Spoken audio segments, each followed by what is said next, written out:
자식들한테 짐이 되고 싶지 않으시죠? 저는 30년간 어르신들을 진료해온 의사 박진우입니다. 병원에서 정말 많은 분들을 만나면서 알게 된 게 있습니다. 똑같은 나이인데 왜 어떤 분은 혼자서도 잘 지내시고 어떤 분은 자꾸 병원을 찾으실까? 왜 어떤 분은 80살이 넘어서도 정정하시고 어떤 분은 70살인데도 온갖 약을 드실까? 제가 진료실에서 만난 수천 명의 어르신들을 관찰하면서 한 가지 확실한 사실을 발견했습니다. 건강하게 나이 드는 것은 운이 아니라 습관의 문제라는 것입니다. 유전자가 좋아서? 아닙니다. 돈이 많아서? 그것도 아닙니다. 매일매일 어떻게 사느냐, 그 작은 습관들이 10년 후, 20년 후의 건강을 결정합니다. 오늘은 그 차이를 만드는 7가지 습관을 말씀드리겠습니다. 어려운 것 하나도 없습니다. 돈 들어가는 것도 없습니다. 다만 조금만 의식하고 조금만 바꾸면 됩니다. 지금부터라도 하나씩 바꾸시면 분명 달라지십니다. 제가 30년 동안 환자분들을 보면서 확신하게 된 내용입니다. 그럼 시작하겠습니다. 첫 번째 습관, 아침 일찍 일어나는 것입니다. 건강하게 사시는 분들을 보면 대부분 아침 일찍 일어나십니다. 6시, 늦어도 7시에는 일어나십니다. 많은 분들이 이렇게 말씀하십니다. 선생님, 이제 은퇴했는데 좀 쉬어야죠. 아침잠이라도 실컷 자야지. 그 마음 충분히 이해합니다. 평생 일하시느라 새벽부터 일어나셨잖아요. 하지만 여기에 함정이 있습니다. 늦잠을 자면 몸의 리듬이 무너집니다. 우리 몸에는 생체 시계라는 게 있습니다. 매일 비슷한 시간에 일어나고 비슷한 시간에 자야 이 생체 시계가 제대로 작동합니다. 생체 시계가 무너지면 어떻게 될까요? 첫째, 잠을 잘 못 주무십니다. 밤에 잠이 안 와서 뒤척이시다가 새벽 4시쯤 겨우 잠드시고 그러다 보니 점심때까지 주무십니다. 그러면 또 밤에 잠이 안 옵니다. 악순환입니다. 둘째, 식욕이 없어집니다. 늦게 일어나면 아침을 거르게 되고 점심도 대충 드시게 됩니다. 그러다 저녁에만 많이 드시게 되는데 이게 소화도 안 되고 살도 찌게 만듭니다. 셋째, 하루가 무기력해집니다. 늦게 일어나면 뭔가 하루를 허비한 것 같은 기분이 듭니다. 그러면 의욕도 없어지고 그냥 TV나 보면서 하루를 보내게 됩니다. 그럼 어떻게 해야 할까요? 매일 아침 6시 30분 같은 시간에 일어나 보세요. 처음엔 힘들어도 일주일만 해보세요. 몸이 적응합니다. 일찍 일어나면 뭐가 좋을까요? 아침 공기가 맑습니다. 햇살이 따뜻합니다. 동네가 조용합니다.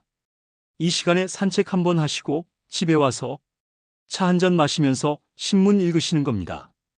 그 한 시간이 하루 전체를 바꿉니다. 아침을 여유롭게 시작하면 온종일 마음이 편안합니다. 밥맛도 좋아지고 잠도 잘 오십니다. 72세 되신 한 환자분이 계십니다. 평생 새벽 5시에 일어나서 일하시던 분인데 은퇴하고 나서 늦잠 자는 게 행복이라고 생각하셨대요. 그런데 6개월쯤 지나니까 온몸이 무기력하고 우울하고 불면증까지 왔다고 합니다. 제가 딱 하나만 권했습니다. 다시 예전처럼 아침 일찍 일어나 보세요. 3개월 후에 오셨는데 완전히 다른 사람이 되셨더라고요. 표정이 밝아지고 불면증도 없어지고 입맛도 돌아왔다고 하십니다. 아침을 포기하지 마세요. 아침 1시간이 인생을 바꿉니다. 두 번째 습관, 다리 근육을 키우는 것입니다. 많은 어르신들이 운동이라고 하면 걷기를 생각하십니다. 물론 걷기도 좋습니다. 하지만 걷기만으로는 부족합니다. 왜 그럴까요? 나이가 들면 근육이 빠집니다. 특히 다리 근육이 제일 먼저 빠집니다.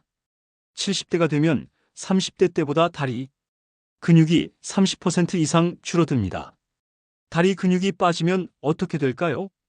걷기가 힘들어집니다. 계단 오르기가 두려워집니다. 버스 타고 내리기가 불안해집니다. 그러다 한번 넘어지면 골절이 오고 누워 지내게 되고 그러면 근육이 더 빠지는 악순환이 시작됩니다. 제가 진료하면서 제일 안타까운 게 이겁니다. 넘어져서 다리가 부러지고 병원에 입원하셔서 수술하시고 그 후로 다시는 걷지 못하시는 경우입니다. 그전까지는 혼자 잘 지내시던 분인데 한번 넘어진 게 인생을 바꿔버립니다. 그래서 중요한 건 걷기가 아니라 다리 힘입니다. 넘어지지 않는 힘, 혼자서 일어나는 힘, 계단을 오르는 힘입니다. 실제로 70대 김영숙 씨 이야기를 해드리겠습니다. 무릎이 아파서 병원에 오셨어요. 계단 오르기가 너무 힘들고 버스 타기가 무섭다고 하셨습니다. 언젠가 넘어질 것 같아서 불안하다고요. 제가 딱 한 가지만 권했습니다. 의자에서 일어섰다 앉았다. 하루 20번만 해보세요. 처음엔 10번도 힘들 수 있으니까 5번부터 시작하셔도 됩니다. 3개월 뒤에 오셨는데 이분이 그러시더군요.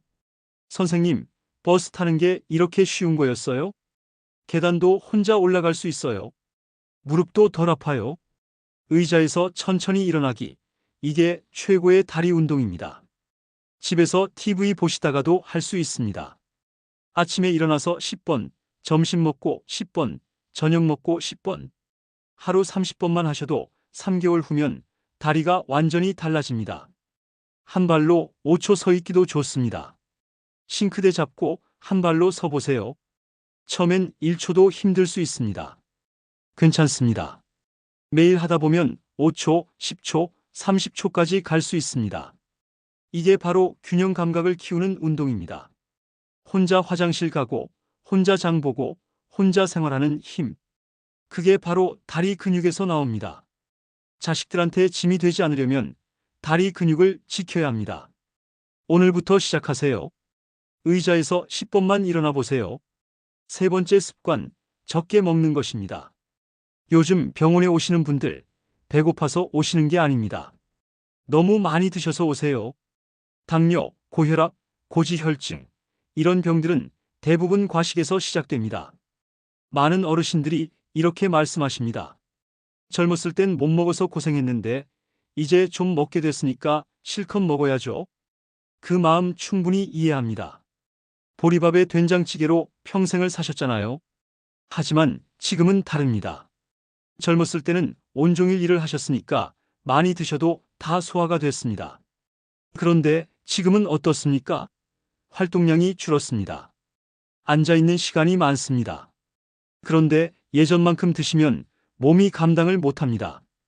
일본 장수 마을 어르신들의 공통점이 뭔지 아십니까? 배의 80%만 채운다는 겁니다. 100을 먹을 수 있어도 80만 먹습니다. 조금 아쉬울 때 숟가락을 내려놓습니다. 왜 그럴까요? 배부르면 졸립니다. 소화하느라 온몸의 에너지가 위장으로 갑니다. 그러면 머리가 멍해지고 몸이 무거워집니다. 그래서 낮잠을 자게 되고 또 밤에 잠이 안 옵니다. 배를 80%만 채우면 어떻게 될까요? 속이 편합니다. 소화가 잘 됩니다. 졸리지 않습니다. 활동할 수 있는 에너지가 생깁니다. 한 가지 더 약을 드시는 분들 많으시죠? 당뇨약, 혈압약, 콜레스테롤약. 이 약들의 절반은 식사량을 줄이면 필요 없어집니다. 실제로 제 환자분 중에 식사량을 30% 줄였더니 6개월 만에 당뇨약을 끊으신 분이 계십니다. 조금 덜 드세요. 배고프면 어떡하냐고요? 괜찮습니다. 30분만 참으면 배고픔은 사라집니다.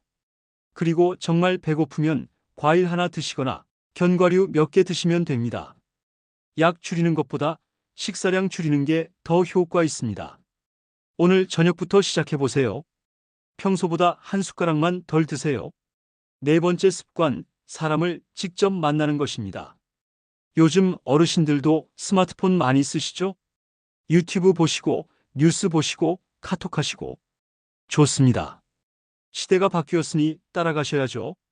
그런데 이거 조심하셔야 합니다. 스마트폰만 보시면 안 됩니다. 왜 그럴까요? 스마트폰은 혼자 보는 겁니다. 화면만 봅니다. 말을 안 합니다. 생각을 안 합니다. 그냥 수동적으로 받아들이기만 합니다. 의학계에서 계속 강조하는 게 있습니다. 매일 직접 대화하는 사람이 있는 어르신이 그렇지 아는 분보다 훨씬 건강하게 지내신다는 겁니다. 특히 치매 예방에 아주 중요합니다. 왜 그럴까요? 대화를 하면 뇌가 작동합니다. 상대방 말을 듣고 이해하고 내 생각을 정리하고 표현해야 합니다. 이 과정에서 뇌의 여러 부분이 활성화됩니다. 그런데 스마트폰만 보면 어떻게 될까요? 뇌가 쉽니다. 편합니다. 그런데 너무 편하면 뇌가 퇴화합니다. 근육도 안 쓰면 빠지잖아요. 뇌도 마찬가지입니다. 실제로 제가 만난 한 환자분 이야기입니다. 78세 되신 분인데 기억력이 많이 떨어졌다고 병원에 오셨어요. 깜빡깜빡하는 게 많아지고 머리가 멍하다고 하십니다. 자세히 여쭤보니까 코로나 이후로 사람을 거의 안 만나셨대요. 경로당도 안 가시고 친구들도 안 만나시고 집에서 혼자 TV하고 스마트폰만 보셨다고 합니다. 제가 권했습니다. 다시 사람을 만나보세요. 하루에 10분이라도 좋으니까 누군가와 직접 대화를 나누세요. 6개월 후에 다시 오셨는데 많이 좋아지셨더라고요. 경로당 다시 나가시고 친구들이랑 한 달에 한 번씩 등산도 가신대요. 기억력도 많이 좋아지셨다고 합니다. 하루 10분이라도 좋습니다. 경로당 가서 차 한잔 하시고 친구분이랑 전화, 통화하시고 동네 산책하면서 아는 분 만나세요. 자식들한테 전화해서 안부 물어보시고 손주들이랑 영상 통화하세요. 말을 하고 웃으면 뇌가 젊어집니다. 스마트폰은 하루에 1시간만 보세요. 나머지 시간은 사람을 만나는 데 쓰세요. 5번째 습관, TV 시청 시간을 줄이는 것입니다. 아침 뉴스부터 밤 드라마까지 TV 앞에서 하루가 다 가시지 않나요? 72세 박철수 씨가 이러셨어요. 선생님, 나는 왜 이렇게 무기력할까요? 아침에 일어나도 할 일이 없고 하루가 너무 지루해요. 제가 물었습니다. 하루에 TV 몇 시간 보세요? 글쎄요, 한 5시간에서 6시간? 그게 문제입니다. TV는 남의 인생을 구경하는 시간입니다. 드라마 속 주인공은 행복하고 슬프고 바쁜데 나는 그냥 소파에 앉아서 보기만 합니다. 뉴스를 봐도 내가 직접 할 수 있는 건 없습니다. 그냥 불안하고 답답한 마음만 생깁니다. 6시간 TV를 보면 어떻게 될까요? 하루에 4분의 1을 TV 앞에서 보내는 겁니다. 아침 8시에 일어나서 밤 11시에 주무신다면 깨어있는 시간이 15시간입니다. 그중 6시간을 TV 앞에서 보내면 남는 시간이 9시간입니다. 거기서 식사하고 씻고 설거지하고 하면 실제로 내가 뭔가 할 수 있는 시간은 5시간도 안 됩니다. 그러니 무기력한 겁니다. 하루가 지루한 겁니다. 하루에 딱 2시간만 보세요. 아침에 뉴스 30분, 저녁에 좋아하는 드라마 1시간, 그러면 1시간 30분입니다. 여기에 날씨나 뭐 필요한 정보 보면 2시간 정도면 충분합니다.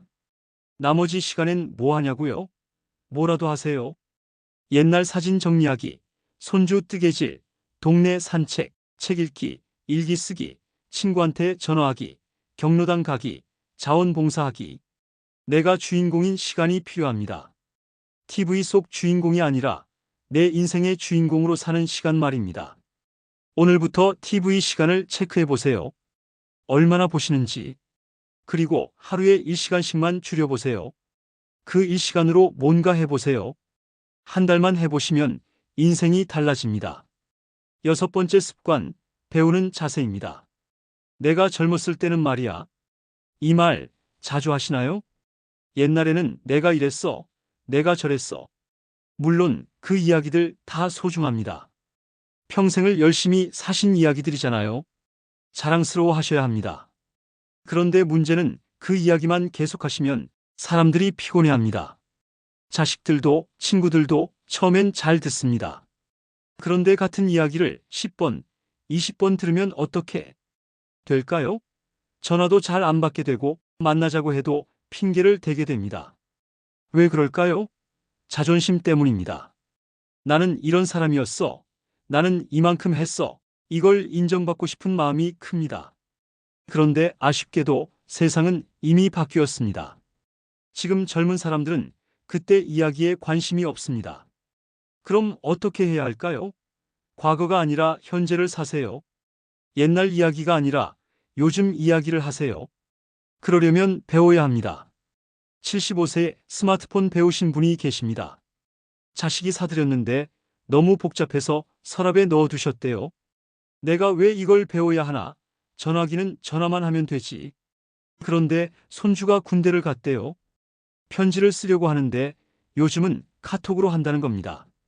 손주 얼굴이 보고 싶은데 영상 통화를 해야 볼 수 있다는 겁니다. 그래서 배우기 시작하셨대요. 동네 주민센터에서 하는 스마트폰 교실에 다니셨대요. 처음엔 너무 어려워서 포기하고 싶으셨는데 손주 생각하면서 참으셨대요. 3개월 후에 손주랑 영상 통화를 하셨대요. 손주가 얼마나 좋아하던지 할머니 진짜 대단하시다고 하더래요. 그 말 한마디에 얼마나 뿌듯하셨는지 모른다고 합니다. 배우는 사람은 늙지 않습니다. 나이가 문제가 아닙니다. 배우려는 마음이 있느냐 없느냐가 문제입니다. 모르면 물어보세요. 창피한 게 아닙니다. 75세에 처음 배우는 게 뭐가 창피합니까? 오히려 대단한 겁니다. 배우려는 마음이 있으면 사람들이 더 좋아합니다. 요즘 뭐가 유행인지, 요즘 젊은 사람들은 뭘 좋아하는지 관심을 가지세요. 손주가 뭐 하는지 물어보세요. 자식들한테 요즘 힘든 거 없냐고 물어보세요. 과거에 머물지 마세요. 현재를 사세요. 그러려면 배워야 합니다. 7번째 습관, 마지막입니다. 이게 제일 중요합니다. 매일 밤 잠들기 전에 오늘 감사했던 일 딱 3가지만 생각해 보세요.